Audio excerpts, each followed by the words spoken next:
durcissement des sanctions à l'encontre des autorités de transition, guerre politique entre le Premier ministre et une partie de la classe politique, le mémorandum de Siebil est Dramé, Vicher, etc.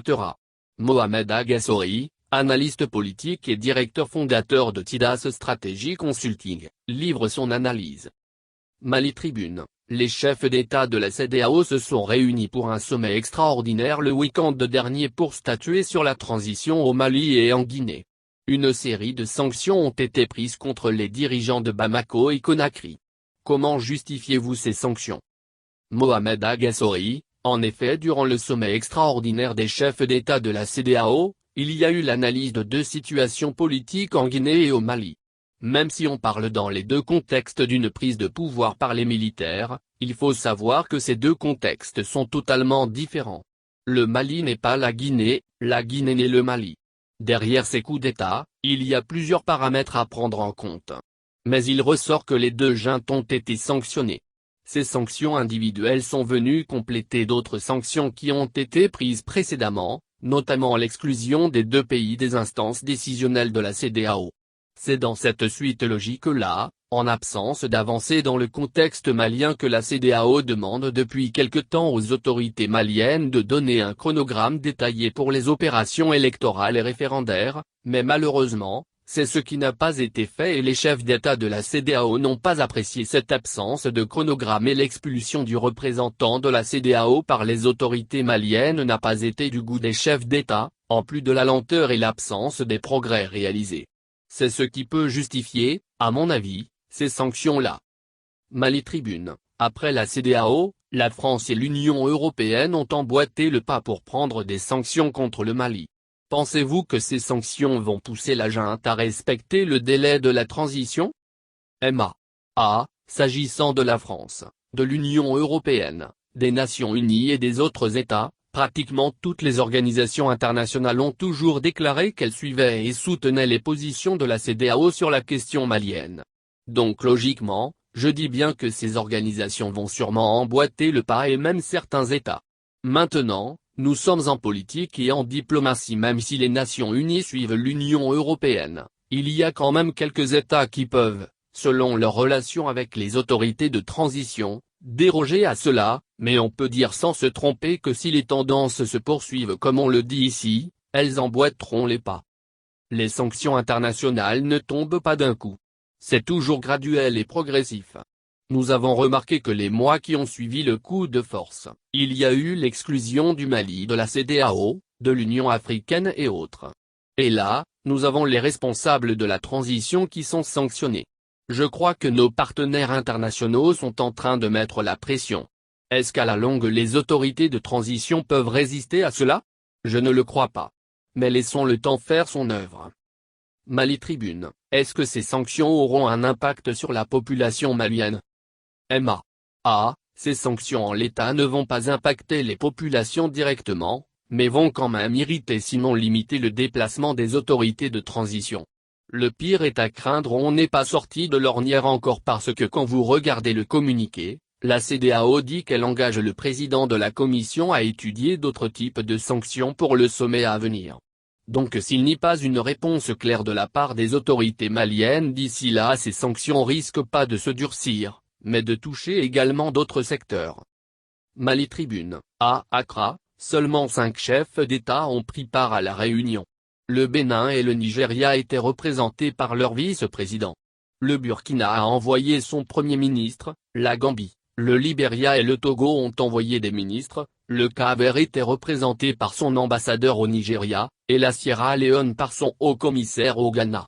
Pourquoi les chefs d'État de ces pays ont préféré rabaisser le niveau de leur présence à ce sommet extraordinaire? La disponibilité des chefs d'État à participer à ce sommet ne veut pas forcément dire qu'ils n'y accordent aucun intérêt. Les chefs d'État ont leurs agendas internes. Il y a des présidents qui peuvent préférer s'occuper des questions urgentes. Mais je pense que ça n'a pas un grand impact sur les décisions parce que c'est un sommet des chefs d'État et les décisions qui ont été prises engagent tous les chefs d'État qui font partie de l'organisation et engagent la CEDEAO. Mali Tribune, déjà, le bras de fer entre le Mali et les responsables de la CEDEAO ne cesse de s'attiser. Nous avons vu l'expulsion du représentant spécial de la CEDEAO au Mali. Jusqu'où hier à ce bras de fer? Et qui aura le dernier mot? Emma. Ah, nous sommes dans une situation très difficile. Le bras de fer n'arrange personne. Nous sommes dans un village global pour reprendre l'expression. Aujourd'hui, la CEDEAO a besoin du Mali et vice-versa. Mais, je pense qu'avec toutes les difficultés que nous avons sur le plan national actuellement, on ne peut pas s'offrir le luxe d'ouvrir les fronts avec nos partenaires et nos amis de la CEDEAO qui ont toujours accompagné le Mali. N'eût été cette CEDEAO, l'histoire aurait été écrite autrement.